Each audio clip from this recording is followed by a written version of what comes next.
Haley Outen here outside Bankers Life Fieldhouse where the stage is set for the 2016 Women's Basketball National Championship. It's the 1-seed UConn versus the 4-seed Syracuse in the final, and you can't make up how many storylines there are coming into this game. First things first, the AP Player of the Year, Brianna Stewart, set an extremely high goal to win 4 national championships as a freshman, and in her next and last game as a Husky, she will have a chance to do just that. While Stewie has stolen the headlines, she has had a strong supporting cast, which includes fellow All-Americans Mariah Jefferson and Morgan Tuck. And with a win tomorrow, the senior trio will be the winningest class in women's college basketball history. You know, maybe she said it because she knew she had Mo and Tuck. And there's some comfort in that.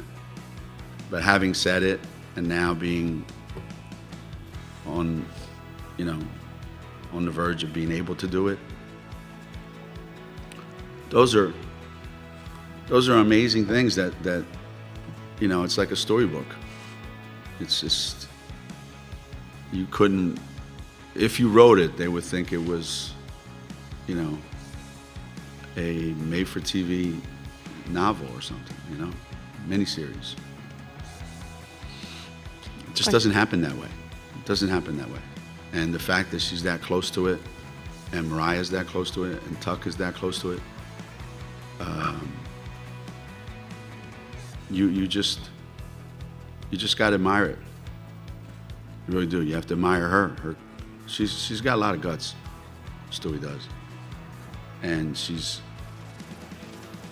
What we talk about in our team a lot is courage, and it takes a lot of courage sometimes to say certain things and to be able to do certain things. And we've tried to explain to them that old saying that, what Churchill said, courage is grace under fire. It's not the absence of fear. It's being able to do what you have to do while you're afraid. And I think Stewie's been as good as anybody that's ever played basketball at being able to do exactly what she has to do while being afraid. Obviously, Gino's the best coach in the business, and Bree's the best player in the business. And what more exciting moment to have than to play against the best? And we're just excited, anxious to do that. And our players understand that we got to play a very good game. We got to make shots. We got to get our pressure set. We got to get matched up on defense, and we can't get them open shots. I mean, they don't miss open shots. So I just told our kids that every open shot they get counted.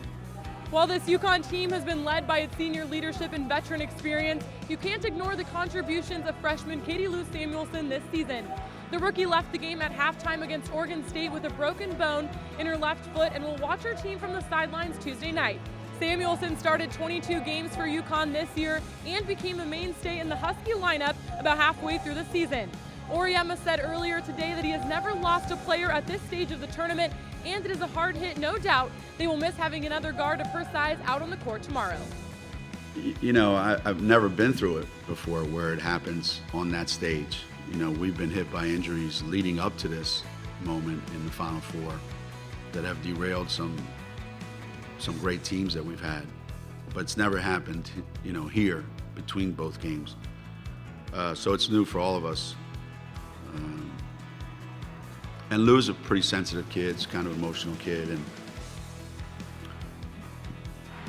as the game went on, she became more, obviously, more aware of this is what it is. And today, I'm sure it'll be difficult when we go to practice, and tomorrow when she shows up at the arena and she's not playing, it's going to be difficult. When this is all you think about when you're in high school is winning a national championship in college, and now here your team is and you can't play. The one thing I did say to her last night was, well, this will make you work even harder to make sure that you get back so that you'll get a chance to have your time. But right now it's not your time, it's somebody else's time. A big guard that the Huskies will have is Stewart. Stewie said she wasn't sure what she could say to console Samuelson, but what she did say was, "We got this." So now the Huskies must move forward and look ahead to a Syracuse team that hits close to home for Brianna Stewart, literally. Stewie is a born and raised Syracuse kid and grew up a huge fan of the Orange, so you really can't make this story up as she plays in her final game at UConn for a 4th national title against her hometown team. I think that you guys don't understand.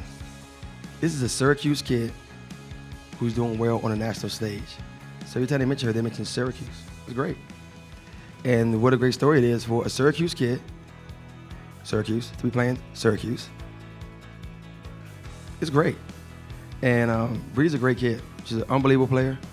Like I said, Brown and those guys, her family are good people. And I'm really happy for her. I'm really, really happy for her. She's a great player and great kid. And I mean, can there be a better storyline of keeping Syracuse playing against Syracuse? I don't think it can be. I was hoping that we could, that we could fulfill the back end of it, because I think everybody had the front end already playing. They knew she was going to be there, who's going to be in the back end. So I'm just glad it's us. Like I said before, it's if you wrote this, it would sound like somebody made it up, and it's real life. She is a huge Syracuse fan. Stewie is a huge Syracuse fan. She knows, and she's come right out and said it. Like, if she was a guy playing high school ball there's no doubt in her mind she'd be playing at Syracuse. But it just wasn't the right time for her to go there, and Connecticut was a better place for her. And there's a soft spot, I think, in her heart for Syracuse, which she'll probably admit to today and Wednesday, but not tomorrow. But it's ironic. It's a great story. It's a great story. It really is. There are so many great stories to follow heading into tomorrow night's final between former Big East members UConn and Syracuse. All of the action gets underway Tuesday night right here behind me inside Bankers Life Fieldhouse. You won't want to miss it. Tip-off is set for 8:30 p.m. Eastern on ESPN2. For the American Digital Network, I'm Haley Outen.